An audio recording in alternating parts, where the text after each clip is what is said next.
Deham punarjanma naitimam eti sorjana. One who knows the transcendental nature of my appearance and activities does not, upon leaving the body, take his birth again in this material world, but attains my eternal abode, O Arjuna. Srila Prabhupada's purport. The Lord's descent from his transcendental abode is already explained in the 6th verse. One who can understand the truth of the appearance of the personality of Godhead is already liberated from material bondage, and therefore he returns to the kingdom of God immediately after quitting this present material body. Such liberation of the living entity from the material bondage is not at all easy. The impersonalists and the yogis attain liberation only after much trouble and many, many births. Even then, the liberation they achieve, merging into the impersonal Brahmajyoti of the Lord, is only partial, and there is the risk of returning to this material world. But the devotee, simply by understanding the transcendental nature of the body and activities of the Lord, attains the abode of the Lord after ending this body and does not run the risk of returning to this material world. In Brahma Samhita 533, it is stated that the Lord has many, many forms and incarnations. Advaitam, Atutam, Anadim, Ananta Rupam. Although there are many transcendental forms of the Lord, they are all one and the same Supreme Personality of Godhead. One has to understand this fact with conviction, although it is incomprehensible to mundane scholars and empiric philosophers. As stated in the Vedas, Eko Devo Nitya Lila Nurakto Bhakta Vyapi Hridyantaratma. The one Supreme Personality of Godhead is eternally engaged in many, many transcendental forms and relationships with his unalloyed devotees. This Vedic version is confirmed in this verse of the Gita personally by the Lord. He who accepts this truth on the strength of the authority of the Vedas and the Supreme Personality of Godhead and does not waste time in philosophical speculations attains the highest perfectional stage of liberation. Simply by accepting this truth on faith, one can, without a doubt, attain liberation. The Vedic version, Tat Tvamasi, is actually applied in this case. Anyone who understands Lord Krishna to be the Supreme, or one who says unto the Lord, "You are the Supreme Brahman, the personality of Godhead," is certainly liberated instantly, and consequently his entrance into the transcendental association of the Lord is guaranteed. This Tattvam Asi is a good example of how Vedic conjunctions can be understood in different ways. One example is given of the sentence, "The boy said the teacher is a fool," or "The boy said the teacher is a fool." So who is the fool, the teacher or the boy? But it all depends on how the presentation is made and what is the understanding of the speaker. So in this case, the verse Tattvam, this means you are that. So the impersonalists take that to mean you are that Supreme Brahman. You are, in other words, you are the Supreme. Whereas the Vaishnava takes it to mean you, Krishna, are that Supreme.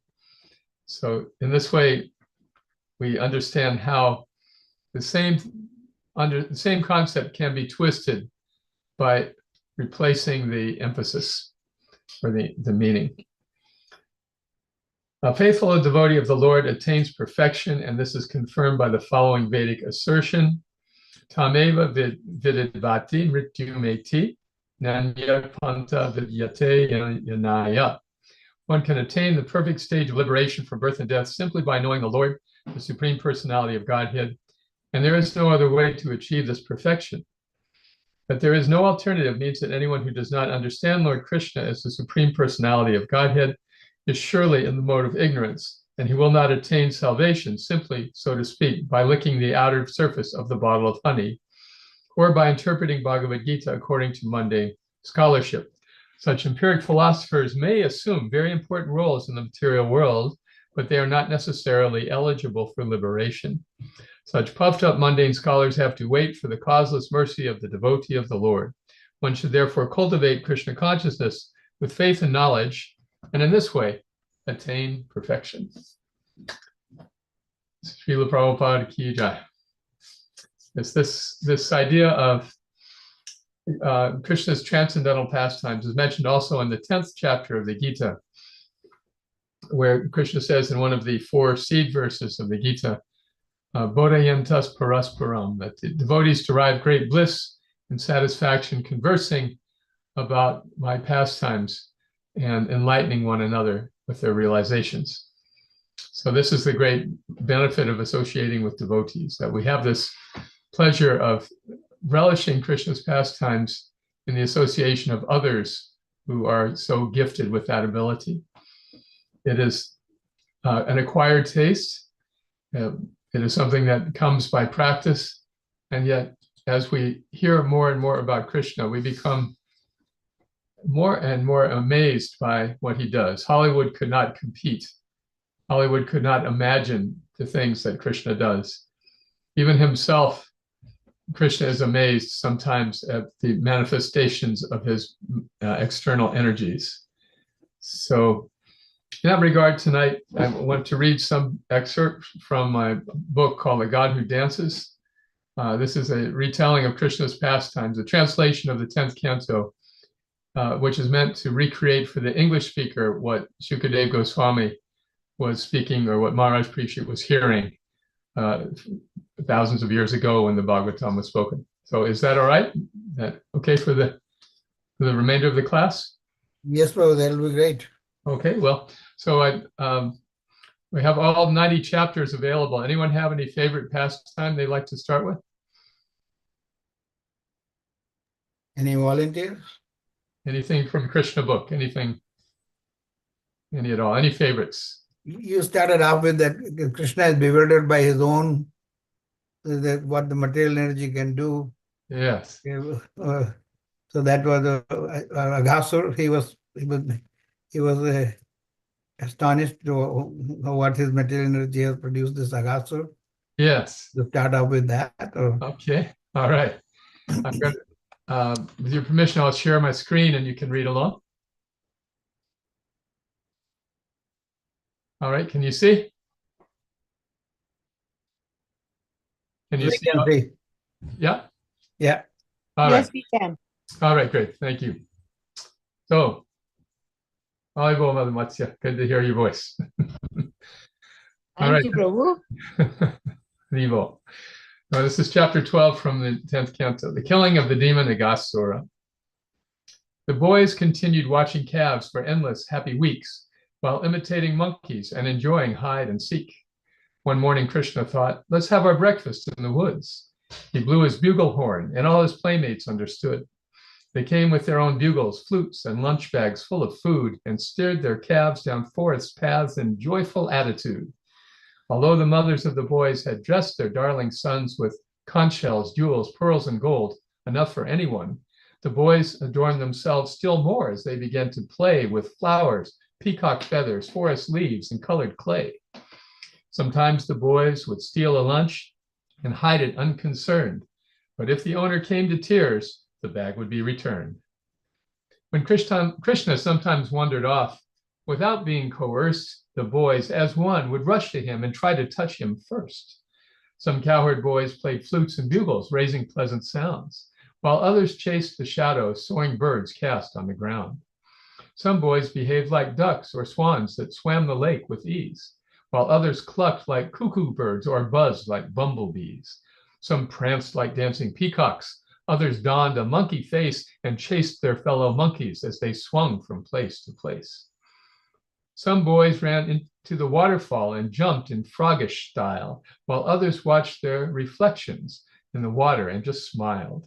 Some boys would loudly shout and hear the echoes bounce away. In every case, Lord Krishna stayed the center of their play. Impersonal to some, but not to loving devotees, Lord Krishna joined these lucky boys in their activities. A yogi strives for many lives to overcome his mind, and yet, when all is said and done, he never seems to find a speck of love for Krishna.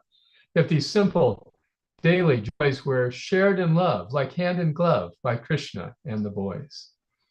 Dear King, Aghasura, a demon, watched the boys at play and made a plot to kill the lot right there, that very day.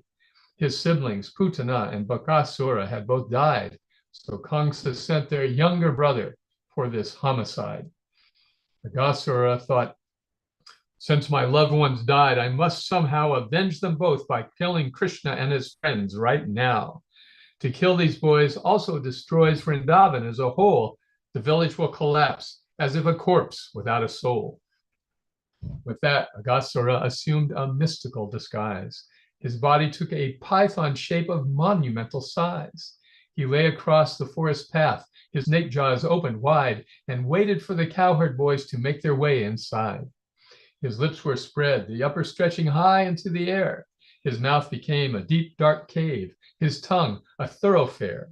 He breathed the human stench of fleshy corpses in decay. His eyes shone bright as blazing lights while watching for his prey. On seeing the colossal python, some boys stopped and cried, let's run, a demon's come. He wants us all to die. But other boys said, it's a statue, just a big display that someone has installed here to enhance our fun today. Deliberating further in the stinking python breath, the boys agreed the python meant to lure them to their death. But then they looked at Krishna and recalled what had occurred the other day when he was preyed on by a giant bird. Assured their friend would save them, the boys danced inside the snake. Aghasura sat still and waited, using them as bait. Expecting Krishna to come running by, the demon lay, delighted to kill Krishna and his friends this tasty way. When Krishna saw this giant python, he became amazed at his external energy and its outlandish ways.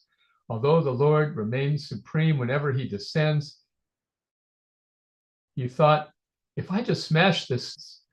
Reflecting just a moment, Krishna dashed into the beast and started growing larger like a dough infused with yeast.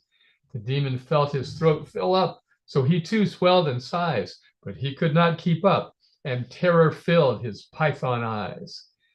When Krishna entered Aghasura, gods in heaven cried, while Kamsa and his cronies felt their chests swell up with pride.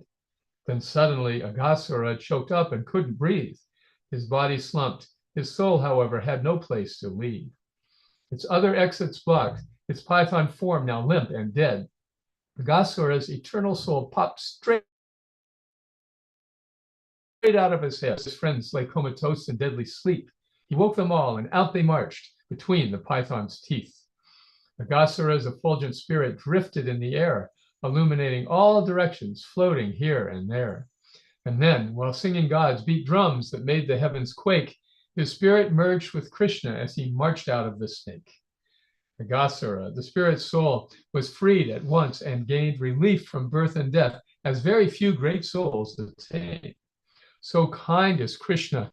By his touch, he'll even grant release to demons like Aghasura, a brutal, jealous beast.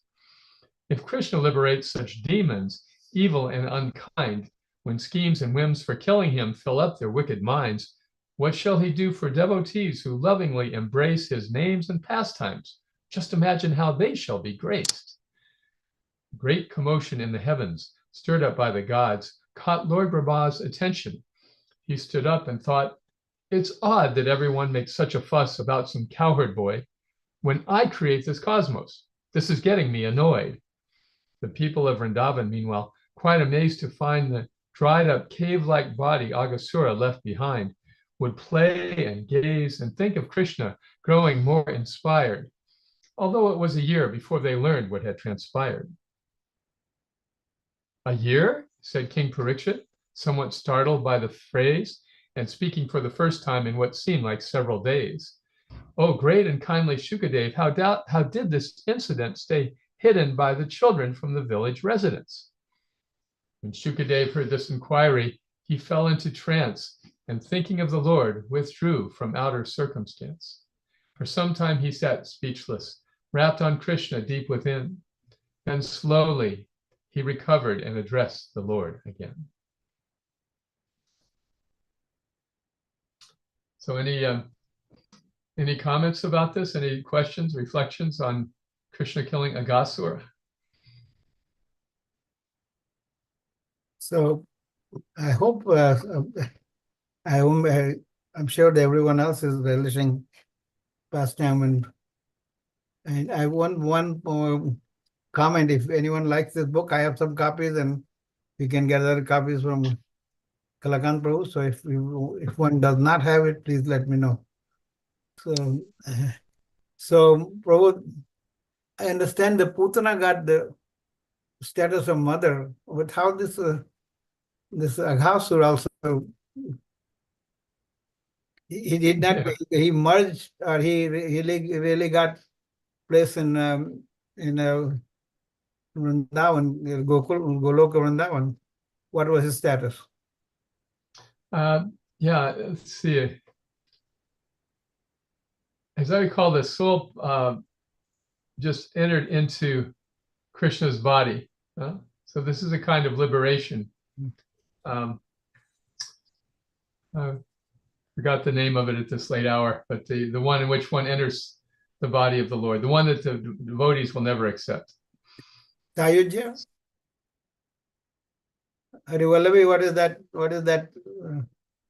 What is that? Yes, Sahuja. Sayujya, yeah. Yeah. Did we lose Kalakant Prabhu? Hare Krishna Prabhu, did we lose you? So Krishna is so auspicious that just being around him has that effect. And so Sukadeva is reflecting, if even such an inimical person as Aghasur got liberation, what to speak of the devotees who are trying to serve Krishna. Is that all right? Yeah. Thank you, Prabhu. Any other questions, comments for Prabhu?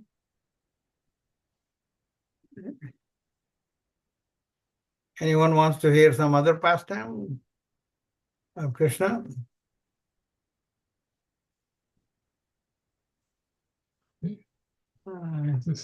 My books are really good for insomnia. So No one has any other comments or anything else they want to hear? Or they're saturated? Yeah, no, it was so poetic. I really relished it. Thank you, Prabhu. Thank you. we can read on to one more. Yes, Prabhuji. If you have This time, is okay, I want the pastime of Rukmani's letter. Oh. Rukmini's letter. Okay. No, it was so poetic.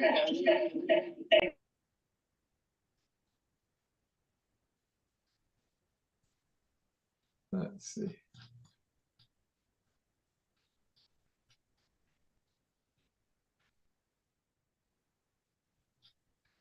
Well, let's see. That's around chapter 40 something, I believe, isn't it? 30 something. Yeah. Okay. Bear with me a minute. I'll have to scroll on down till we get to that point. There we go. 52. All right, ready?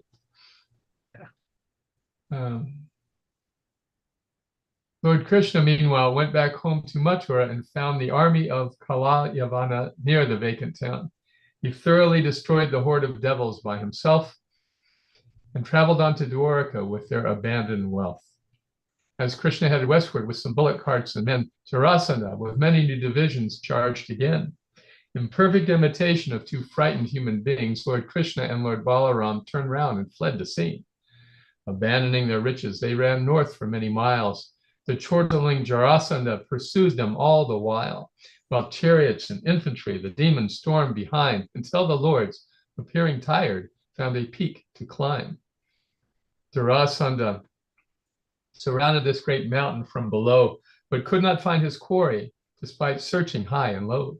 The overconfident Jarasandha remained unfazed and shouted to his men, "Set all this mountain's trees ablaze." On seeing all this fun, the brothers took a little hop and gently floated down from the enormous mountaintop. Jarasandha saw nothing and was sure his foes were dead. In fact, they'd gone to Dwarka, their island home, instead. Lord Balaram the elder, his maturity attained, then married Revati as Brahma had preordained. Lord Krishna took the princess Rukmini to be his bride by overcoming Shishupal and those who took his side. Said King Parikshit, "Why did Krishna marry her by force instead of by arrangement or some other normal course? Please tell me how he beat his foes. I never tire to hear Lord Krishna's pastimes. Speak on, please, and cleanse the atmosphere." Said Shukadev, "King Bhishmaka had 5 boys and 1 girl. The daughter, Rukmini, was a great beauty of the world. When she heard of Lord Krishna from some sages passing through, she knew within herself no other man would ever do. Lord Krishna heard that Rukmini's endowments all comprised the perfect wife, attractive, chaste, auspicious, young, and wise. Rukmini, her elder brother, hated Krishna, so he said, I don't care what you think, you'll marry Shishupal instead. Upset with this arrangement, Rukmini implored a priest to take a note to Krishna with a plea for her release. The trusted priest reached Dwarka, discreet and all alone. The guards brought him to Krishna, who was sitting on his throne. At once the Lord attended to this unexpected guest. He worshipped him and made arrangements for his food and rest. The Lord then came to visit and inquire of his task. Massaging the priest's tired feet, the patient Krishna asked, O best of the exalted Brahmins, is your mind at ease? Are you performing all your sacred rituals in peace? While some men would be restless even in Lord Indra's house, a saintly priest like you can thrive on principles and vows. I bow to you, a faithful soul who cares for others' pain. Does your king take good care of you and all in his domain? Where is your home? What service brings you here across the sea? How may I serve you? Kindly now disclose your task to me. The priest said nothing in response to Krishna's words. Instead, he brought out Rukmini's handwritten letter, which he read. Quote, descriptions of your beauty and the wondrous things you do have pleased my heart, O Krishna, so I've set my mind on you. In knowledge, youth, and character, in influence and wealth, the only one to equal you, Mukunda, is yourself. What well-raised, noble, sober, young, and eligible girl would not select a groom who can enchant and thrill the world? Thus I have chosen you to wed. To you I now submit. Yet I'm betrothed to Shishupal, who's totally unfit. He's like a jackal set to take away a lion's meal. Almighty One, please come at once and let our vows be sealed. If I have served and worshiped God sufficiently till now, by pious duties, sacrifices, charity, and vows directed to preceptors, priests, and to the gods themselves, may you accept me, please, not Shishupal or someone else. Invincible Lord Krishna, if I frankly may suggest, tomorrow you could mingle in our kingdom as a guest. Before the wedding starts, you could approach me on a horse, defeat the troops of Shishupal, and take me off by force. I live inside the palace, so you probably surmised my relatives might try to stop you, fight with you, and die. Instead, before the wedding, I shall dress up as the bride and go to Durga's temple. You will find me there outside. Great souls like Shiva do away with ignorance and lust by worshiping your lotus feet and rolling in their dust. If I cannot attain you, Krishna, I shall take my life in hopes that in some future lifetime I may be your wife. The priest concluded, Rukmini entrusted this to me and asked that I deliver it to you exclusively. And now I have fulfilled her wish and brought her words to you, so carefully consider what your lordship wants to do. Chapter 53, Krishna kidnaps Rukmini. Lord Krishna took the Brahmin's hand and smilingly replied, we want each other. I shall not take rest till she's my bride. I know Rukmini forbids our marriage. How I'll thrash his men. As one pulls flames from wood, I'll rescue Rukmini from them. O Daruka, my chariot at once. We must depart before this bogus so-called wedding ceremony starts. His driver, Daruka, yoked Krishna's horses then and there, one blackish blue, one green, one gold, and one of fine white hair. Lord Krishna climbed the chariot and helped the priest aboard. And Daruka picked up the reins and urged the horses forward. The horses ran so swiftly that it seemed they might take flight. They made the trip of many days within a single night. King Bhishmaka, the father of the bride who had succumbed to Shishupal's proposal out of fondness for his son, prepared his kingdom grandly. Every avenue and road was cleansed, adorned, and scented, almost like the gods' abode. Triumphant archways spanned the roads, uplifting every soul, while multicolored banners fluttered high on bamboo poles. The citizens left perfumed homes dressed up with flawless taste in silken garments, garlands, gems, and fragrant sandal paste. According to the Vedic codes, King Bhishmaka gave heed to Brahmins, gods, and forefathers, fulfilling all their needs. He then requested learned priests, assembled at his side to chant the sacred mantras for protection of the bride. Some priests made gifts to planets, keeping fortune in the fold. King Bhishmaka rewarded all with foodstuffs, cows, and gold. The father of Prince Shishupal, King Dhamaghosh by name, observed the priests and Bhishmaka and had his do the same. Along with priests, King Dhamaghosh deployed his royal force of elephants, gold chariots, and men on foot and horse. Then Bhishmaka met Dhamaghosh to praise him and present his guest with his fine quarters, which were built for this event. The friends of Shishupal disliked Lord Krishna deep within. They too arrived with armies packed with thousands of strong men. If Krishna tries to steal this bride, we'll kill him, they agreed, and all their men stood by to see the travesty proceed. When Balaram learned all of this through one means or another, he rushed off with his own army to look after his brother. As all the guests and soldiers gathered, Rukmini began to brush and bathe and dress in fresh new clothes and costly gems. Her trusted priest had not returned, and she grew more distraught. Not seeing Krishna anywhere, the lovely princess thought, alas, the dawn has almost come. By nightfall I'll be wed. Lord Krishna hasn't come, nor has the priest I sent ahead. Perhaps Lord Krishna sees some fault and won't accept my plea. My priest in turn went off somewhere in his despondency. Brahma, Durga, and Shiva must have grown displeased with me, but Krishna still might come in time. I'll have to wait and see. She then felt some auspicious signs, a twitch in her left eye, accompanied by twitches in her forearm and left thigh. Just then that learned priest returned, his countenance content. How purely Rukmini then smiled, aware of what that meant.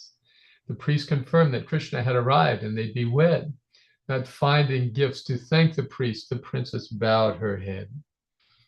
King Bhishmaka had heard he had two unexpected guests, Lord Krishna and Lord Balaram. With wonderful finesse, he greeted them with many gifts. As music filled the air, he gave them clothing, sweets, and other customary fare. The gracious king supplied the lords, their troops, and retinue with food and drink and rooms for rest, as good hosts always do. He settled all the wedding guests and welcomed them at length according to their status, age, prosperity, and strength. Citizens saw Krishna's face and could not shift their eyes. Why, who, they said, but Rukmini deserves this handsome prize. And Krishna must become her groom, not any other man. Please, Krishna, if we've any pious merit, take her hand.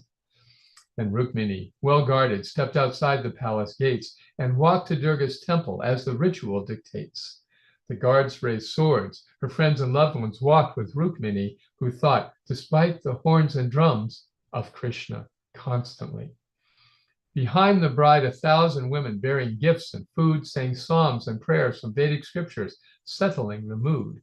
As singers sang and heralds cried, musicians played their scores, until at last the bride arrived before the palace doors. The princess washed her hands and feet and took for purity a sip of sacred water. Then, before the deity, she prayed to goddess Durga to fulfill her inner hope. May Krishna rescue me today, and may we then elope. The elder women guided her through further rituals involving gifts of incense, clothing, food grains, lamps, and jewels. They offered goddess Durga food in great variety with sugarcane juice, sweet cakes, fruits, and many savories. The remnants went to Rukmini to honor as prasad. She bowed to all her elders, to the goddess and the gods. The ladies blessed the princess who departed from the shrine, extending to her maid a hand with rings that seemed to shine. The kings were all enchanted by this beautiful young girl who, like the Lord's illusions, put a spell upon this world. A jewel-studded belt adorned her shapely virgin waist. Expansive jeweled earrings traced her sweetly smiling face. Her smile revealed a perfect set of jasmine bud-like teeth between her reddish lips, her budding breasts hid just beneath. Her eyes seemed apprehensive of encroaching locks of hair. Her swan-like gait and tinkling ankle bells attracted stares. Indeed, the kings who saw her felt their hearts give way to lust. Some fainted from their chariots and lay there in the dust. Some kings mistook her furtive looks as personal rewards, when Rukmini, in fact, was simply looking for her lord.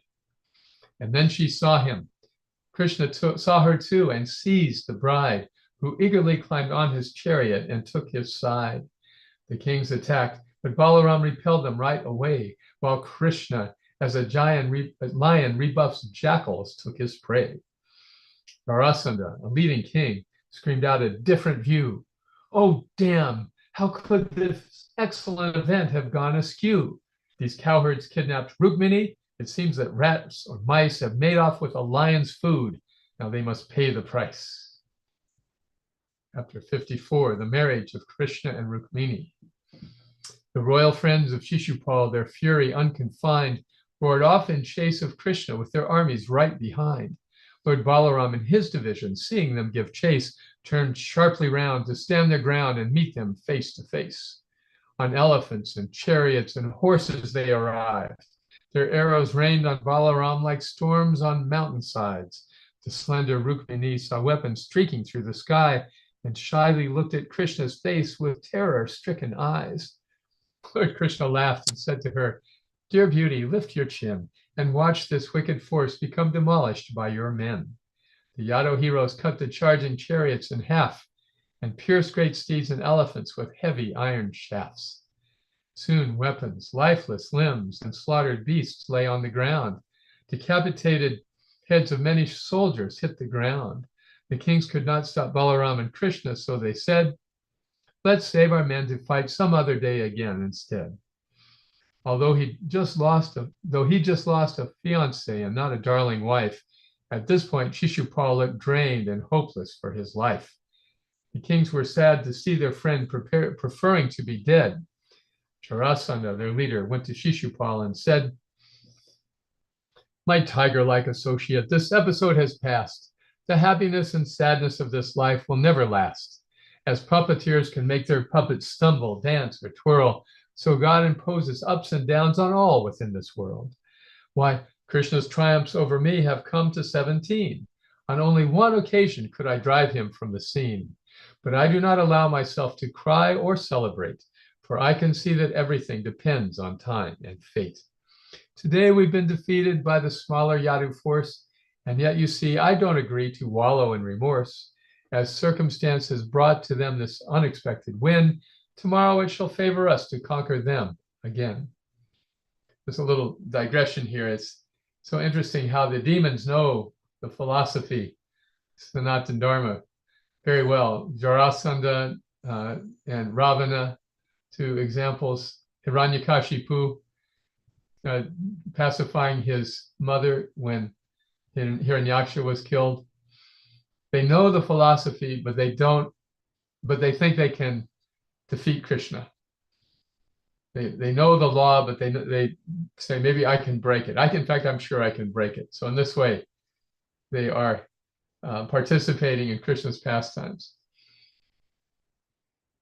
Persuaded by these statements that their luck had been postponed, King Shishupal and his surviving friends went to their homes. Rukmini, however, couldn't bear his sister's choice of grooms and galloped after Krishna with 100 strong platoons. Enraged, Rukmini had sworn an oath for all the kings to hear: "I'll either kill this Krishna or forever disappear." The armor on his mighty chest and arms reflected light as he sped on to Krishna for a last decisive fight. Rukmini cried out, "The wicked cowherd somehow got away with kidnapping my sister on her joyous wedding day. My arrow shall remove his pride." With that, the prince attacked the chariot of Krishna with his sister in the back. "Just stand and fight, you coward," cried Rukmini, who gave a laugh and penetrated Krishna with 3 formidable shafts. "You've made off with my sister like a crow might steal some ghee. Wherever you may run, you thief, you'll not be rid of me. Release this girl before my stinging arrows finish you." Before Rukmini could shoot again, his bow was sliced in 2. The smiling Krishna's arrows flew in streams without a lag and struck Rukmini, his horses, driver, chariot, and flag. Rukmini was quite heroic, fighting Krishna on his own, so he took a new bow even as Krishna's shafts had flown. Again he struck Lord Krishna, who again destroyed his bow. Though he had lost, Rukmini was cross and not prepared to go. He picked up sword and shield, and spears and bludgeons in his blitz. But Krishna's arrow struck each weapon, smashing them to bits. Rukmini then snatched a sword and dashed at Krishna once again, appearing like a tiny bird who flies against the wind. Lord Krishna smashed that weapon too, and taking his sharp sword, prepared to kill this enemy who would not be ignored. On seeing Krishna set to kill her brother, Rukmini fell down at Krishna's feet and, speaking softly, made this plea. My mystic Lord, your endless strength puts you above all others. O all-auspicious Krishna, please be kind and spare my brother. As Rukmini thus spoke, his arms and legs began to shake. Her arms and legs began to shake. When Krishna saw her choking tears, he held off for her sake. Though Rukmini had tried to thwart his sister's heart's desire, she showed him such compassion, Krishna did what was required. As Balaram beat off the troops Rukmini had brought to bear, Lord Krishna bound Rukmini and cut off sections of his hair. Rukmini looked very comical. His tresses and mustache were largely scattered at his feet by Krishna's artful slash. When Balaram returned, he saw Rukmini was mortified. Untying the embarrassed prince, he spoke up for the bride. My brother, you've defamed us. Have you failed to realize disfiguring this in-law brings him shame in others' eyes? An in-law should be banished, never killed when he has sinned. Besides, as sin has killed him once, why kill him once again? Though Rukmini chose you to be her husband, sight unseen, Rukmini tried to coerce you to become his comrade's queen. Conceit and power led him to commit this grave offense, but he has suffered quite enough. Please, show some common sense. Dear Rukmini, can you forgive my father's younger son? Your brother's only suffered the results of what he's done. According to Brahma's instructions and the Vedic laws, a person sometimes kills a loved one for a higher cause. Besides, why should you waste your tears on some relation who has threatened your well-being and imposed his whims on you? Illusion made this fool accept his body as himself and punish some as enemies while giving others help. The body ends, as do the things of which it is composed, its water, earth, and fire, all its senses and the modes. The endless soul who fails to see this fact remains disguised by bodies that repeatedly appear, grow sick, and die. Although the soul makes choices that create its poor domain, it still remains aloof from outer happiness and pain. The soul is like the sun, whose rays illuminate so much and yet remain so distant, unaffected and untouched. The body always changes, but the soul remains the same. Consider how the shining moon appears to wax and wane. Though it may seem to shrink and fade away to you and me, we know the moon remains unchanged. It's just as our point of view. The foolish stay identified with bodily routines, as sleeping people struggle with some action in their dreams. So do not be affected if your brother seems disgraced. Dispel your grief with knowledge and restore your smiling face. Enlightened by Lord Balaram, the princess calmed her mind and saw herself as spirit, as the Lord so well defined. Rukmini, however, shaven, pallid, weakened, and deprived, constructed a new city there and stayed to nurse his pride. Anyone remember the name of this city? It was named, is it the city of Mithila? Name of the city. Yeah, Rukmini, remember he took a vow. I will Yeah, not he did. all other Yes, Krishna. What? What was it? Yes, it is Mithila. Not Mithila. Mithila. No. Radha Prabhu. Hari Vallavi, what is the name? I think it was Mithila. I don't know, Prabhu. No, it is not Mithila. Not Mithila. Okay. Anyway, Rukmiville. He stayed there and that way kept his vow. His enemies defeated, Krishna brought the princess home to formal wedding rituals with garlands, fire, and stone. The citizens of Dwarka rejoiced among themselves, for Krishna was the object of their love and no one else. The joyful people, decked in silk and gems, their very best, gave gifts to Rukmini and Krishna, both superbly dressed. Triumphant arches spanned the streets. Their columns seemed to soar. Auspicious candles, water pots, and scents adorned each door. Intoxicated elephants hosed down the city lanes and placed in every doorway limbs of betel and plantain. A dozen royal families converged for the affair, embracing one another as they scurried here and there. The royal guests, astonished, heard but one thing all day long: the kidnapping of Rukmini, retold in verse and song. The goddess of good fortune had herself, it seemed, appeared to wed her master Krishna, whom the people so revered. Jai, here we have it. The Anuga Prabhu, you have any kidnapping of comment, Rukmini. question?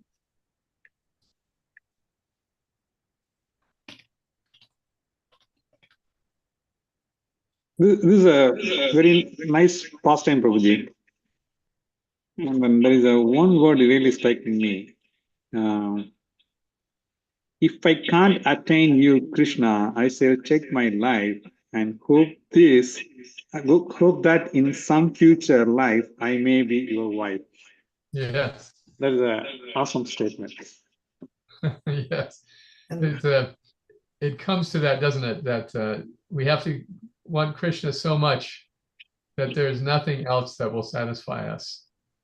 Yeah. I'm thinking of someone who made a similar vow in order to gain initiation from his guru. You remember who this was? No, Prabhuji. He said to his guru, "If you don't accept me as a disciple, then I have no but reason to live." Siddhanta, Yes, it was Bhaktisiddhanta. the city Rukmi built was Bhojatak. Ah, Bhojatak. Okay, thank you. Yes. Well, do you remember when Duryodhana's relative was marrying Krishna's relative in that city? So Rukmi was hosting. I Yeah, believe it was taking place there, right? yeah, that was And yeah. so, and so Balaram, who was so much on Krishna's case on behalf of Rukmi, he came and killed him at the wedding. He forgot his own advice.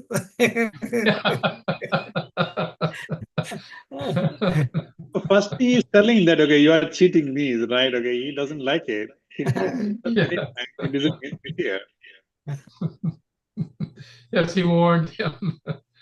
He warned him.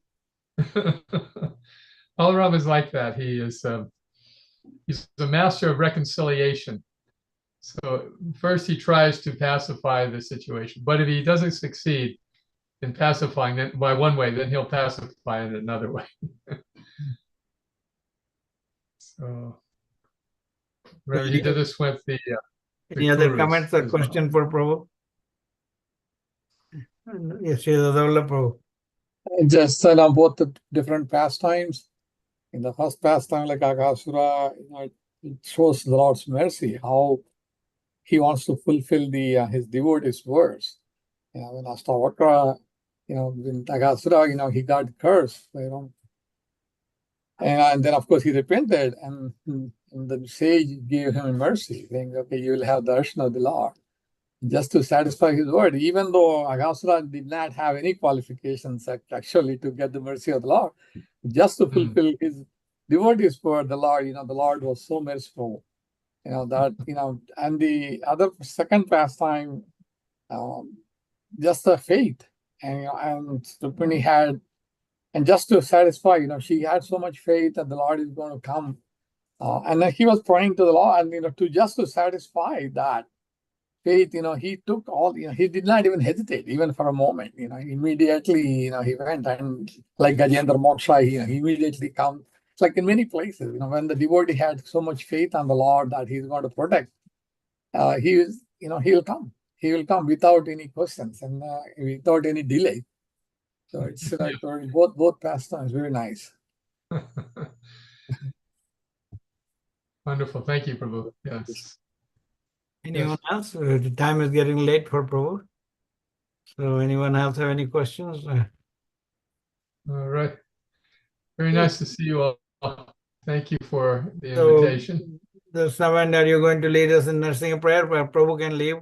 And we have, the nursing prayer. Yes, thank you. Hare Krishna. Thank you. Hare Krishna. It was a beautiful, wonderful lecture, Prabhu. Thank you. Thank you. Hare Krishna. Hare Krishna. Namaste Narasimhaya Praladadadai Hiranyakashi Puakshaha Shrilatanka Nakalaye Ito Narsingo Parato Narsingo Yato ya Mitato Narsingo Bahir Narsingo Hridaye Narsingo Narsingamadim Sharanam Prapade Tava Parakamalabare Nakam Adbhuta Shringa Dalita Hiranyakashipu Tanubringam Keshavadvita Narhari Rupa Jai Jagadisha Hare Jai Jagadisha Hare Jai Jagadisha Hare Tava Kara Kamalavare Nakam Adbhuta Shringa Dalita Hiranyakashipu Tanubringam Keshavadvita Narhari Rupa Jai Jagadisha Hare Jai Jagadisha Hare Jai Jagadisha Hare Jaya Narsingadev Jaya Narsingadev Jaya Narsingadev Jaya Narsingadev Jaya Prahlad Maharaj Jaya Prahlad Maharaj Jaya Prahlad Maharaj Jaya Prahlad Maharaj Jaya Prabhupada Jaya Prabhupada Jaya Prabhupada Srila Prabhupada Jaya Prabhupada Jaya Prabhupada Jaya Prabhupada Srila Prabhupada Jaya Guru Devai Jaya Guru Devai Jaya Guru Devai Jaya Guru Deva Jaya Guru Devai Jaya Guru Devai Jaya Guru Devai Jaya Guru Devai Narsinga Bhagwan ki jai, Prahlad Maharaj ki jai, Srila Prabhupada ki jai. Thank you. Good, Dashnavan. So with that, we close our program for tonight and have our Vaishnava Pranam. Kalpatarubhyascha kripa sindhubhyascha Hare Krishna.